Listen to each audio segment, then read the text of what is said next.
Madam Speaker and members of the Minnesota House of Representatives, Mr. President and members of the Minnesota Senate, Madam Chief Justice and distinguished members of the Minnesota Supreme Court, my fellow constitutional officers, my cabinet, staff, Governor Dayton, to our sovereign leadership of our indigenous nations, Lower Sioux Vice President Grace Goldtooth, Prairie Island Indian Community President Shelley Buck, and Boys Fort Band of Chippewa Chairwoman Kathy Shavers, Lieutenant Governor Flanagan of the White Earth Nation, escorts in the Minnesota National Guard, some of whom are with the Field Artillery, the 1 of the 125, Steel Rain, and to the First Lady, Gwen, my daughter Hope, my son Gus, who is absent as a 12-year-old with pink eye,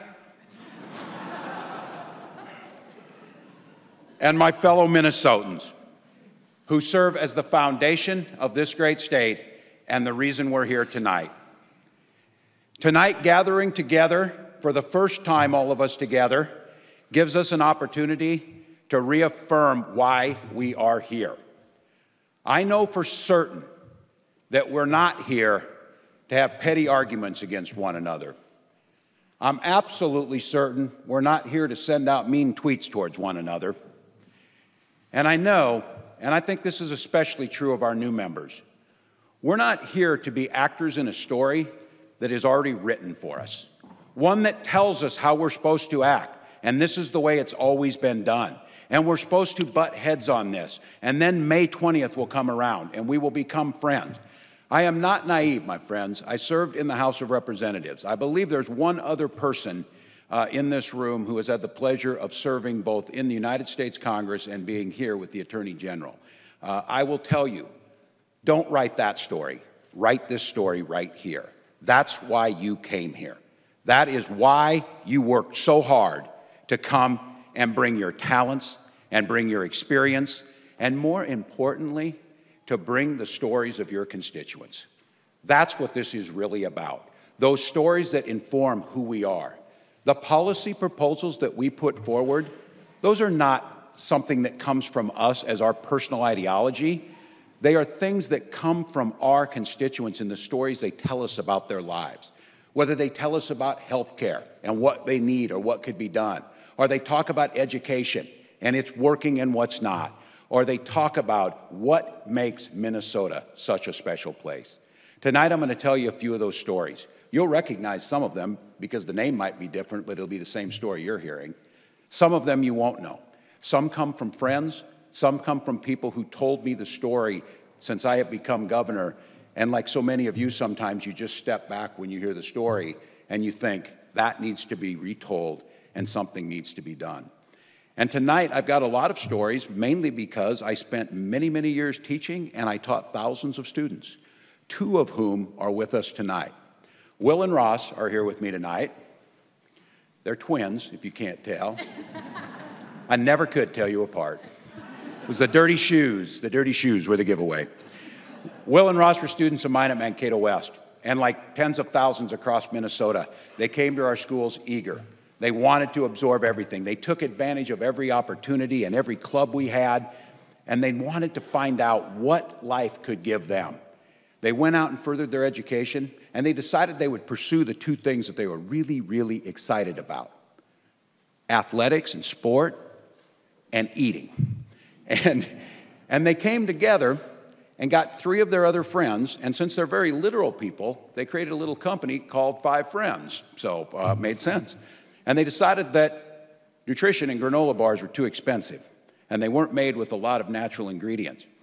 So the 5 friends, who had everything from marketing degrees to sports science degrees, came together, crafted, started cooking granola bars, and they will admit the first ones were terrible. You guys have told me that. And stuck with it, and finally got a store to carry them. Then they got the 2nd store.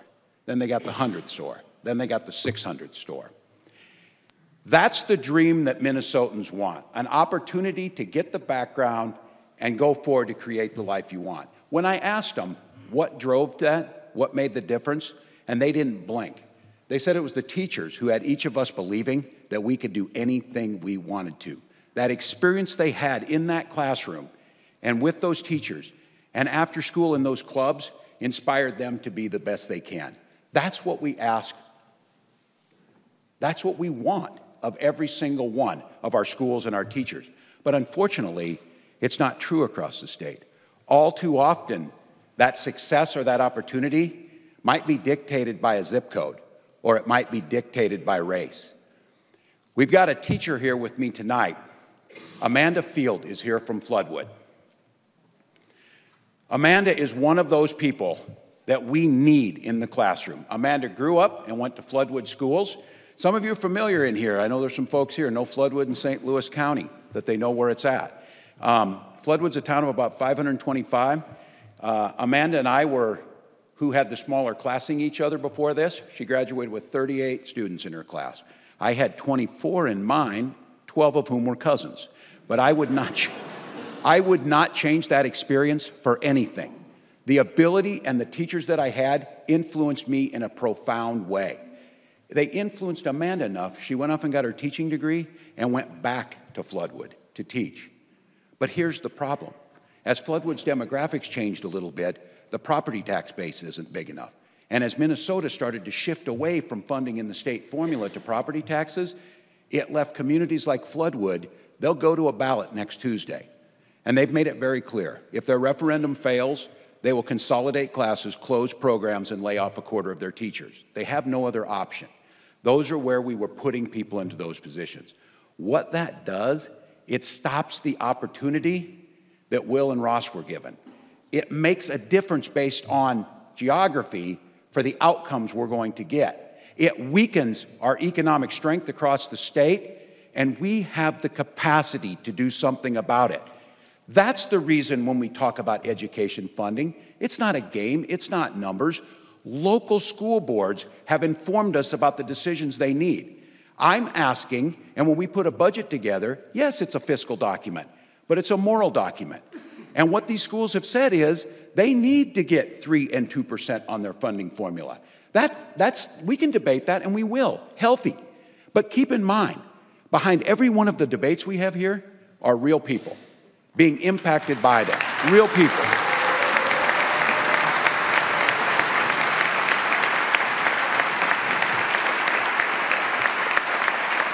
Now, I want to be clear.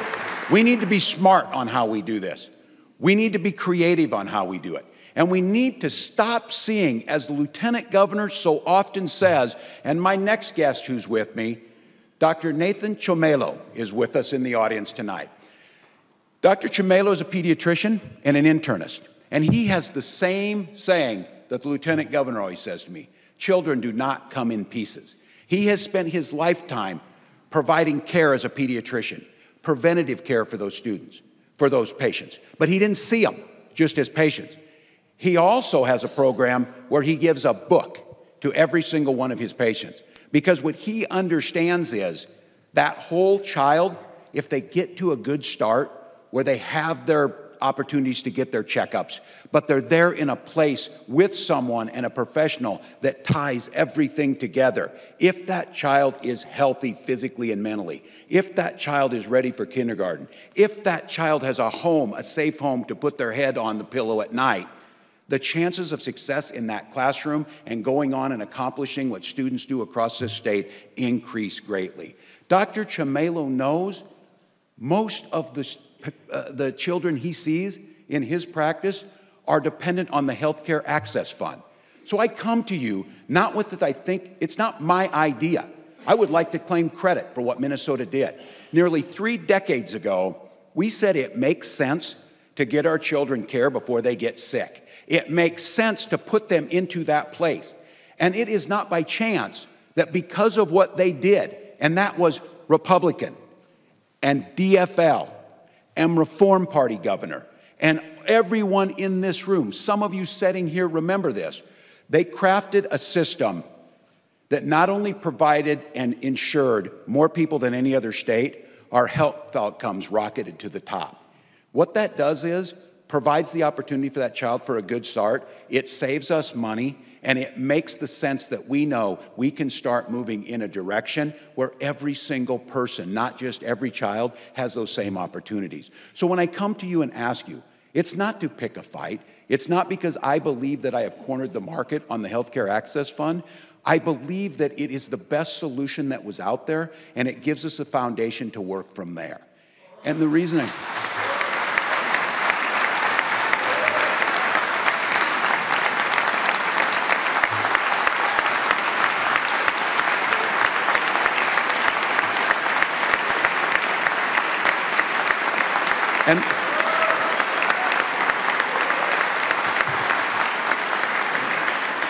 And let me be clear, the respect I have, and I want to be absolutely clear about this, I know that every single person in this chamber wants every child to get that care. They want the outcome that Dr. Chomilo is getting to happen for every child. The difference might be in the approach that we go about it. What I am asking you, though, is let us have this open debate about a 27-year-old program that is foundational to the healthcare of this state.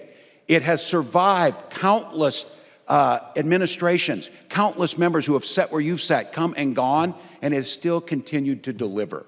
And if we get to that, then we can move forward about how do we talk about retaining and making sure that we keep costs down, we make sure that care is available in all of our communities, and we move forward to a better system. Because I am here to tell you, don't wait for a minute with a partner who is unreliable. The federal government has added more certainty, and we were told today that there will be no movement on health care till after the 2020 election. And the reason that that is a problem is my next guest will tell you we don't have till 2021.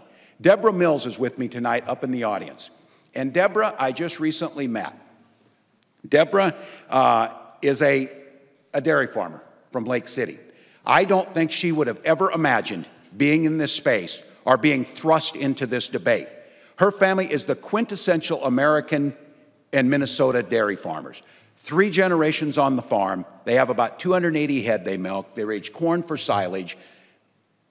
Their daughter Maggie was a finalist for Princess K of the Milky Way. This is just what Minnesota, yeah.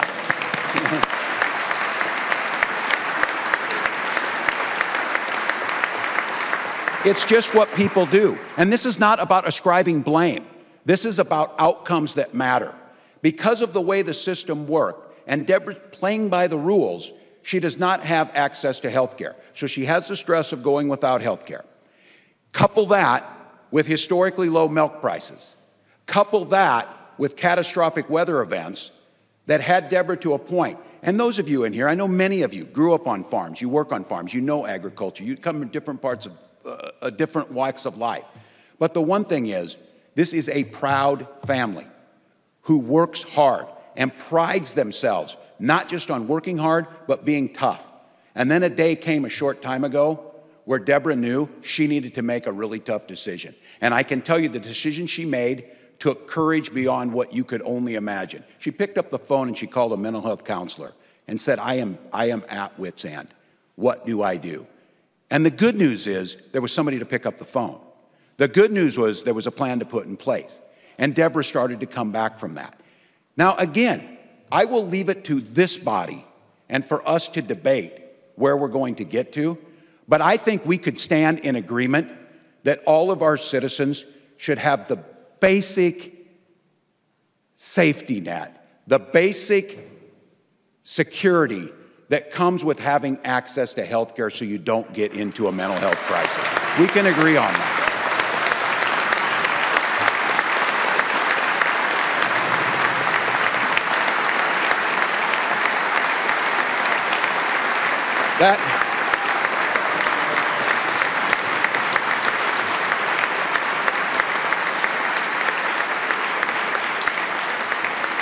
I promise you I've got a story that will get you on your feet by the end of this. I've got enough of them here. I'll keep arming them. I've got enough of them. But I do want to be clear. I do not take that in any way as a judgment to the care and the empathy that you show and everyone in here shows to Deborah's family, because we can get this right. We have to. And I have to tell you, I believe it will be in this body. The story that we are telling here, we need to tell it differently. Because if we go down the road and write the same story that's been written in Washington, we will get the same results. Everybody has talked about one state with divided government. Can one state rise up? I don't know about any of you. I told you you did not come here to be an actor in someone else's script. Let's write the new script. Let's write the new way this ends. Let's respect one another where it comes from. Because if you're sitting here and you're so cynical that it will end in the same place,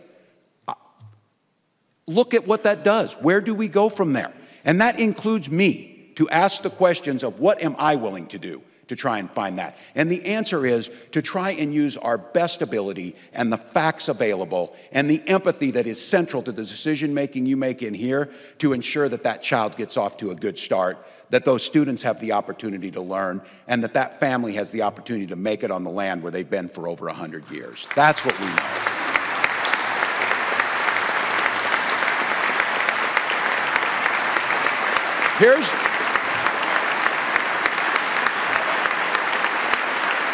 I'm trying hard. But here's the good news. None of us are in it alone together. There's community leaders all across this state. There's great ideas out there. I think most of us come here with a sense of humility. Not all the best ideas are going to come out of this place, and they're not going to come out down on Summit Avenue. They're going to come out of Minnesotans. That's why the stories that matter. We've seen this leadership out there, and I've got one that I've really come to depend on, and I know many of you as legislators come to depend on, and that's our local elected officials. I've got Mayor Ben Schierer of Fergus Falls here tonight with me, right up here. And Mayor Schierer, first of all, he's the owner of a brew pub and a wood-fire pizza place in Fergus Falls, right on Main Street. Yes.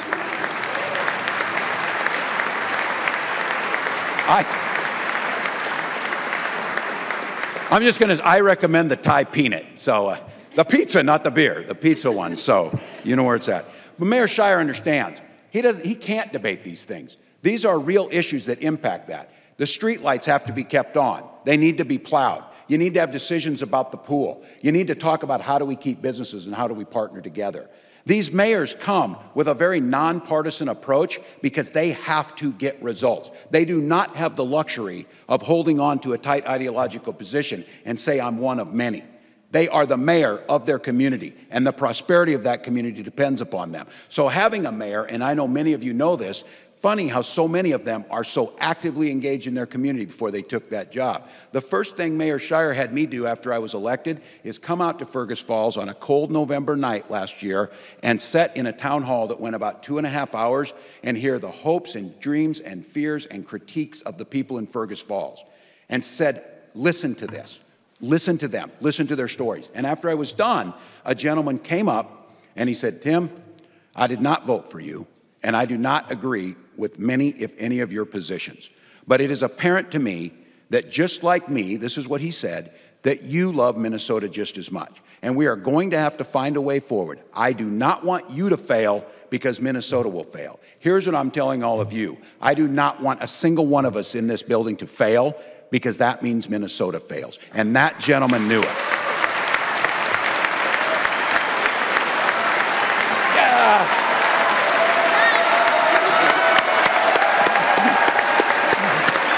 Hey.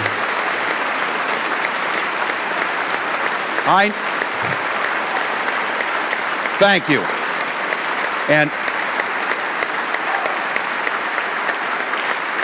this is a place, and you can feel it. This is the sense of pride we come here to make a difference. So when we're putting out proposals, and I say this about community prosperity very clearly, the community prosperity piece that I'm putting out is to talk about local government aid, to talk about some of the things we can do on broadband of working together, to put the tools back in the hands of Mayor Ben, or Mayor Roy in Waseca, or Mayor Peterson in Winona across there, to allow local decisions to make a difference in people's lives. Because we know that leadership and those ideas are out there, but we have to be good partners. And that holds true with leaders who don't hold elected position. And my next guest tonight, some of you may be familiar with, because this is what leadership and community activity starts to look like. My next guest is Houston White.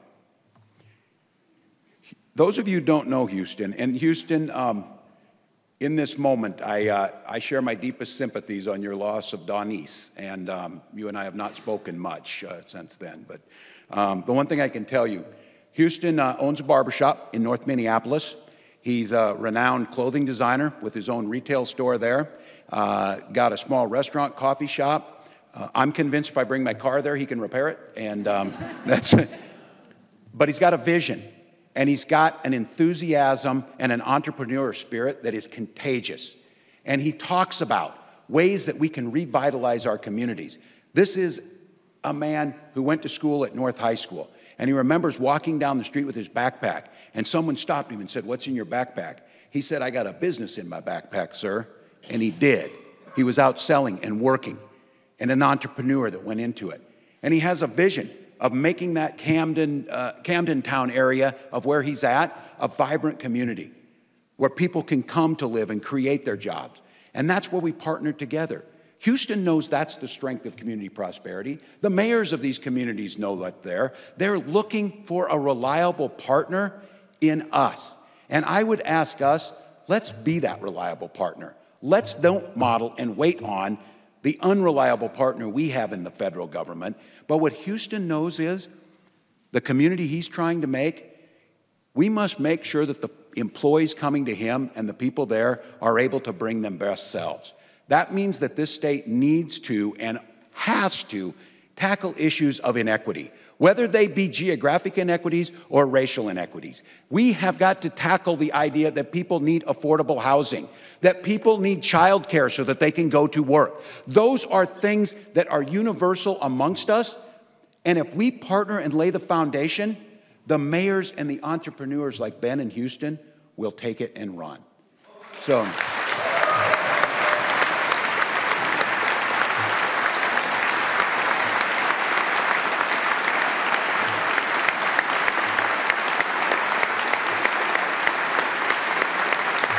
Now,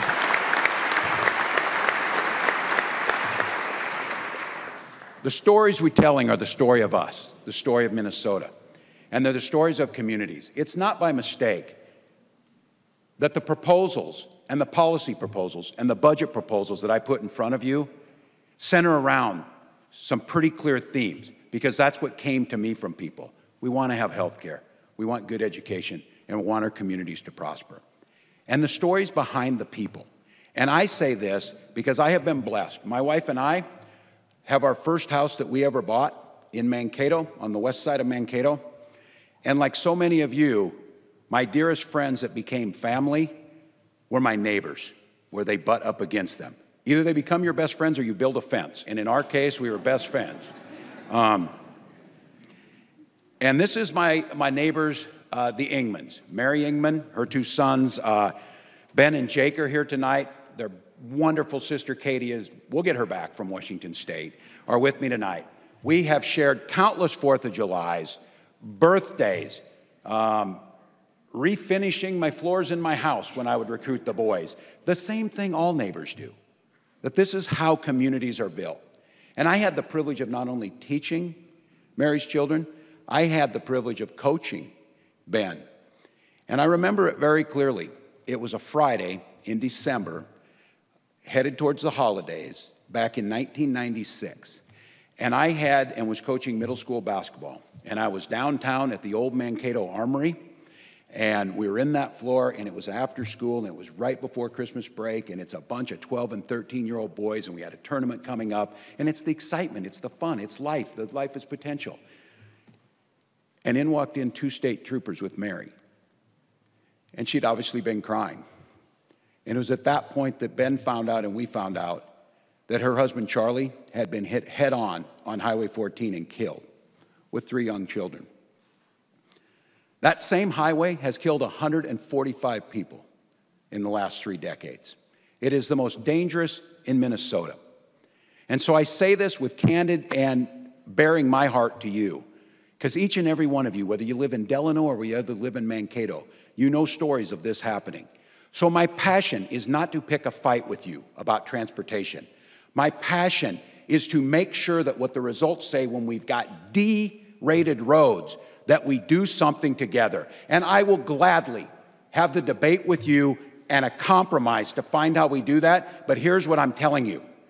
In the 23 years since Charlie has died, that is still a 2-lane dangerous road, and the time has passed to fix them. We can do that.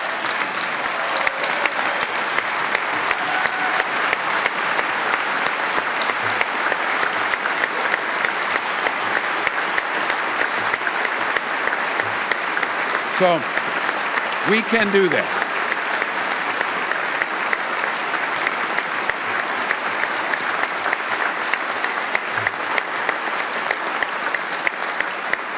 So I know amongst the challenges, and again, I remind many of you this.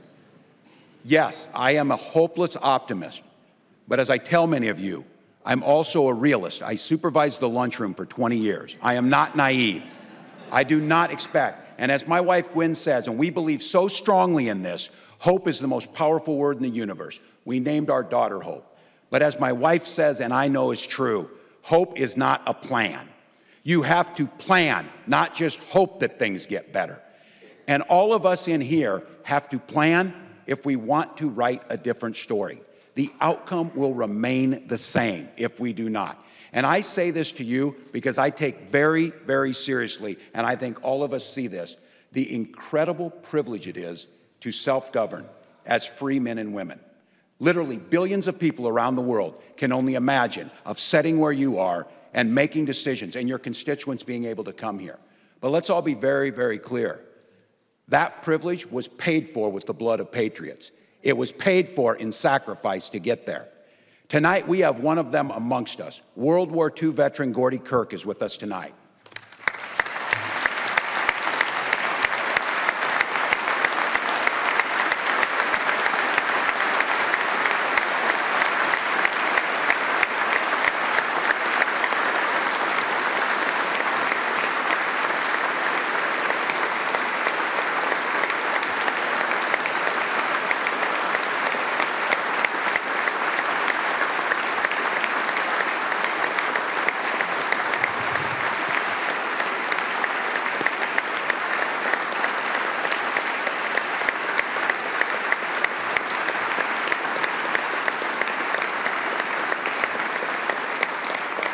Gordy served with the 3rd Army, the 4th Armored Division, Patton's Vanguard. He landed at Normandy, and he fought across Europe from 43 to 45. He did that while knowing that when he returned home, he could not sit at the same counter and eat the same food as someone next to him.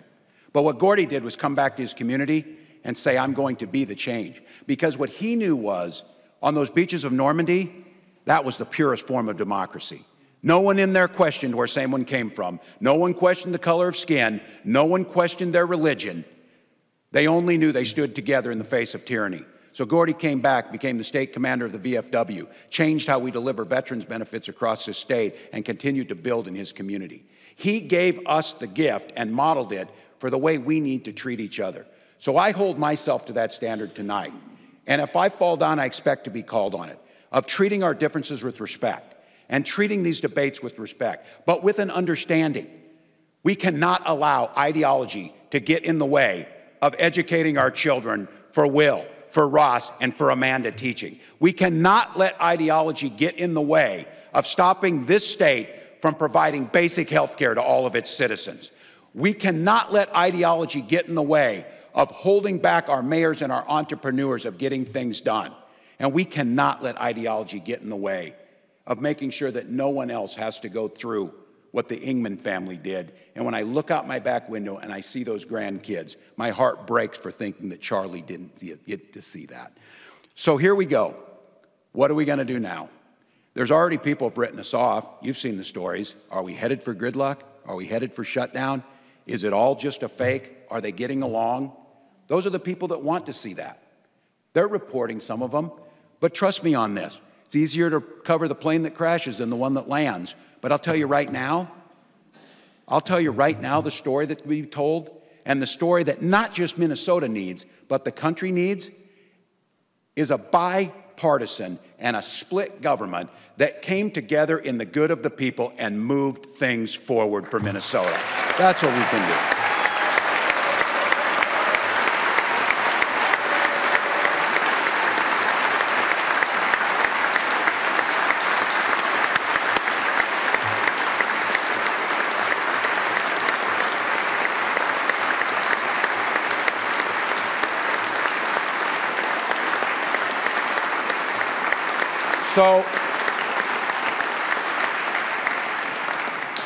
So I say to you, Minnesota, the state of our state is strong.